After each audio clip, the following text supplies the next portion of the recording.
am Mike Lavin. I'm a reenactor that's attending the D-Day event, Ohio, 2011. My name is Dustin Milner. I'm a reenactor. I'm also a high school history teacher. My name is Janelle Gilreath, and we are at D-Day, Ohio. I'm Chris Schwindeman, and we're in Conneaut, Ohio. We're in Conneaut, Ohio, right on Lake Erie, and we're here for a D-Day reenactment. Some might say we're in England in 1944, June the 5th. It depends on who you ask and when you ask. Yeah. I am this year's Chief Executive Officer of D-Day Ohio Incorporated, a 501c3 that was formed to host this event, which recreates the landings at Normandy and some of the early airborne actions as a tribute to our veterans and to remember their sacrifice and service. You know, we're doing kind of an odd thing in society, you know, dressing up like our forefathers, and so the other people that are like-minded, we kind of have a bond, you know? This D-Day event gives us an opportunity to connect with successive generations and to give a moment of history to folks as they come and visit us at the site. And it also provides an avenue for veterans to talk about their experiences, both with their families and with the general public. I've been doing German reenacting since 1985, so that means I've been doing it for 26 years. And why do you do this? I do it more as a memorial to myself and my fellow soldiers. You say, well, you're a German, and I am actually an American combat veteran, but since the early 60s I've lived in Germany for a short period with a German family who the father was a Wehrmacht surgeon and the mother was a Wehrmacht nurse. The thing about reenacting is it gives you a little bit of insight, just a very little bit, into what the guys actually went through. So you're reading a story, you're seeing a movie, whatever it is, you can kind of understand what it's like to camp out, carry the gear, jump off of a Higgins boat, that sort of thing. As a woman who's doing reenacting, it's not as easy, because if you're a man, it's easier for you just to have the soldier uniform and to go out there and honor the memory of your grandfather, and it's not as easy an opportunity. So this is how I go in my way about honoring my grandfather's memory and their service. This really means a lot to me because this is a chance to actually live a small piece of history. It's also important because there are many veterans around here. You can talk to them and get a sense of what they went through. I also just love the period of history. I love old Hollywood. I love old movies. I'm fascinated by how things were done back then, the lives people led, and how even Hollywood was just willing to go out of their way for the war effort. I'm prior to military service, and the camaraderie you get is a hint of what we actually had in the real military, the real Marine infantry I was in. It's just, you get a hint of that with this esprit de corps we get with the guys that come out time after time, every year after year. It's just really a lot of fun. I'm part of the 2nd Rangers, and we are on the Duck, and we're just a 6-man squad, and part of our job is to assault the beach and try to take the beach. And what the veterans of all sides in all conflicts give to ensure that we still have the same rights that we enjoy today. As a Vietnam veteran, I don't feel that I can collect stuff from my war, and I therefore have chosen to collect stuff from another war. Our grandpa was a forward observer with Patton's army, and we knew he was in the war, and he didn't really talk about it very much, but when he did talk about it, it kind of was like, you know, we were just vibrating. Like, right, oh, very wow, exciting. And Yep. So, I don't know, we started off kind of, you know, he drove a Jeep in the war, and so that's kind of how it all started for us. We wanted to have a Jeep just like Pappy's. For the most part, I think they're reenacting the battle itself. Some might be thinking about, you know, Tom Hanks and Saving Private Ryan kind of stuff on the side, but most of the people that are really into it are trying to emulate the battle the best they can and to make it look like the actual battle. We're here to reenact it, not to, you know, run around like Hollywood and try to make it look all glitzy and glammy. It's supposed to be realistic. It really is about our veterans, and I don't want that on camera, but if I can compose myself, that's what I usually talk about, because these guys are just fantastic. My wife sometimes doesn't understand why I do this, and I've often told her I don't think it's because you have the same shared experience as that I have, because you have not been there and done that. And it's certainly nothing you can read about in a book. You have to be there.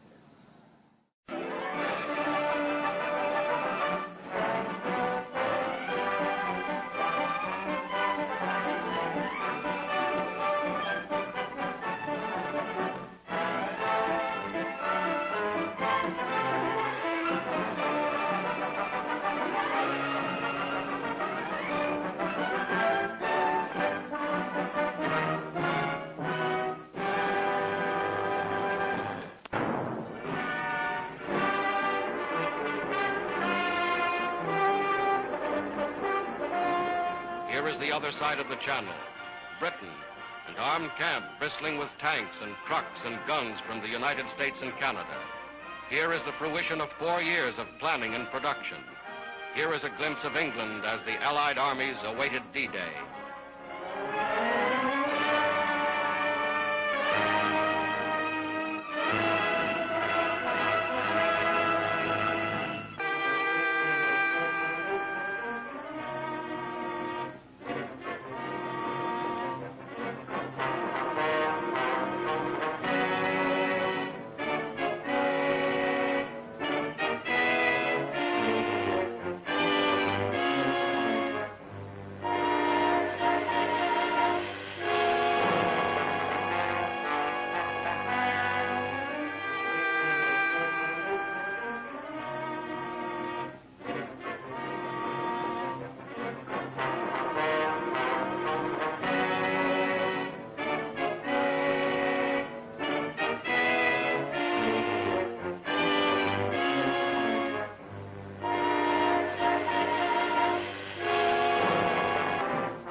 Week after week, the fleet grew in numbers.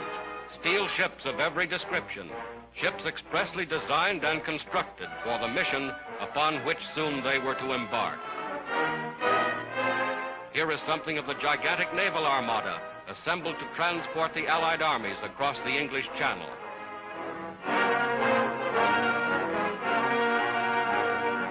Here is something of the ingenuity of Allied engineers. Assault boats and invasion barges launched directly from the decks of the ships that brought them to England. Nothing was left to chance. Every loading operation was rehearsed and timed in advance. Every soldier knew his station. Every man knew just where he was to fit into the gigantic pattern. Daily they boarded their ships. For all they knew, they were bound for France or Belgium or wherever their commanders had decided to strike.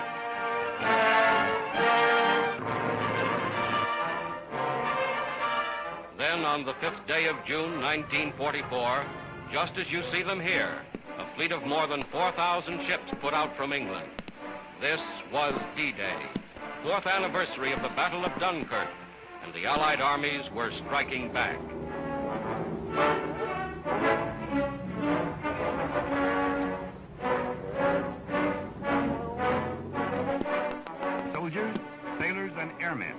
Allied Expeditionary Force. You are about to embark upon the great crusade toward which we have striven these many months. The eyes of the world are upon you.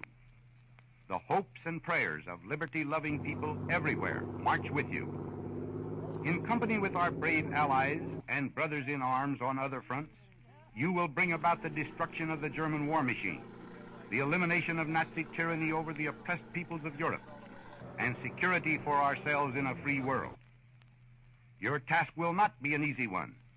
Your enemy is well-trained, well-equipped, and battle-hardened. He will fight savagely. But this is the year 1944. Much has happened since the Nazi triumphs of 1940-41. The United Nations have inflicted upon the Germans great defeats in open battle, man to man. Our air offensive has seriously reduced their strength in the air and their capacity to wage war on the ground. Our home fronts have given us an overwhelming superiority in weapons and munitions of war, and placed at our disposal great reserves of trained fighting men. The tide has turned. The free men of the world are marching together to victory. I have full confidence in your courage, devotion to duty, and skill in battle. We will accept nothing less than full victory.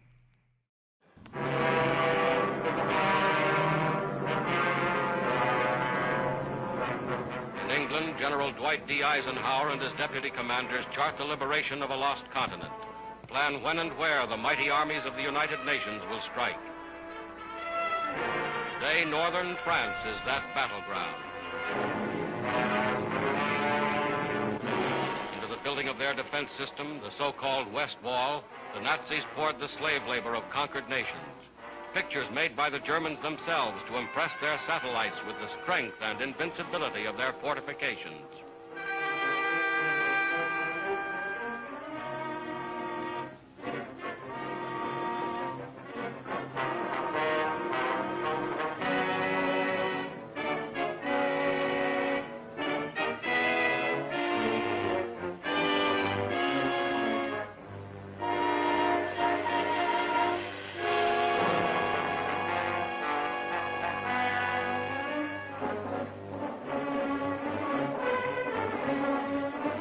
Within steel and concrete emplacements, 4 years in the making, the Germans have amassed every known weapon of defense. Whether those weapons are enough to stop the Allied onslaught will be proven in the struggle that lies ahead.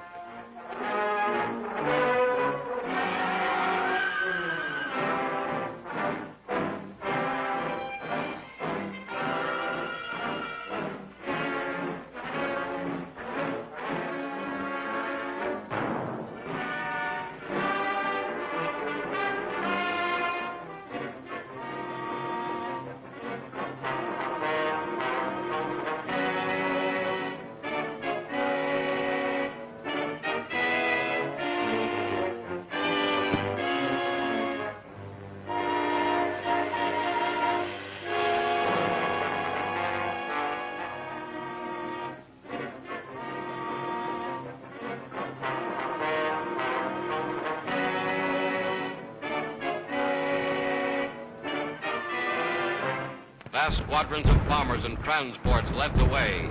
More than 11,000 planes spearheading the attack.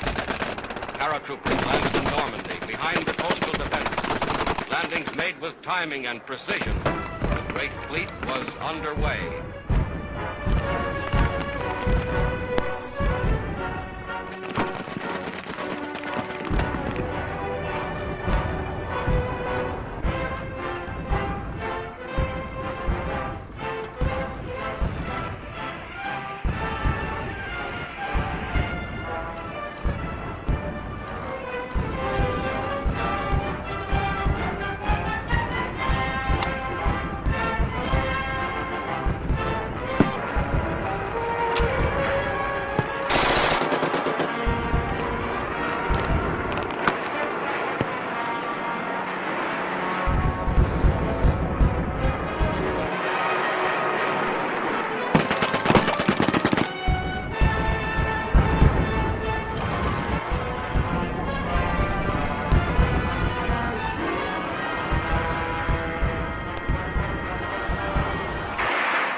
battled shore ready for instant action.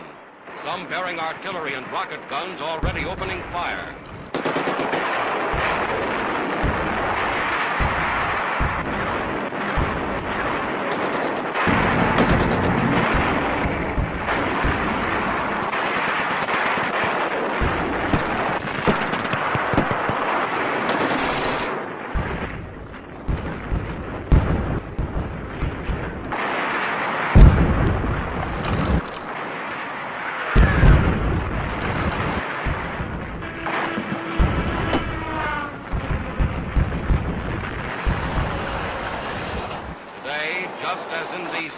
The armies of the United Nations have made their first landings on the soil of Western Europe.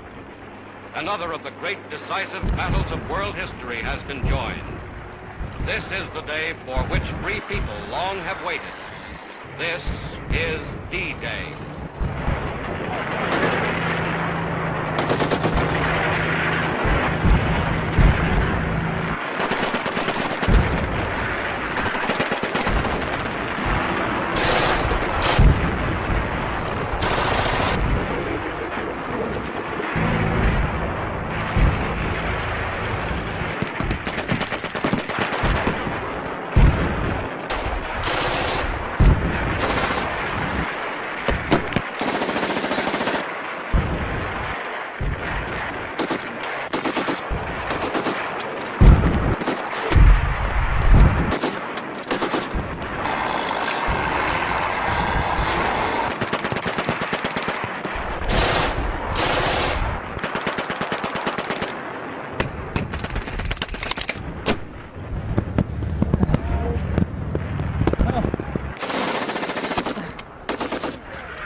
Thank you.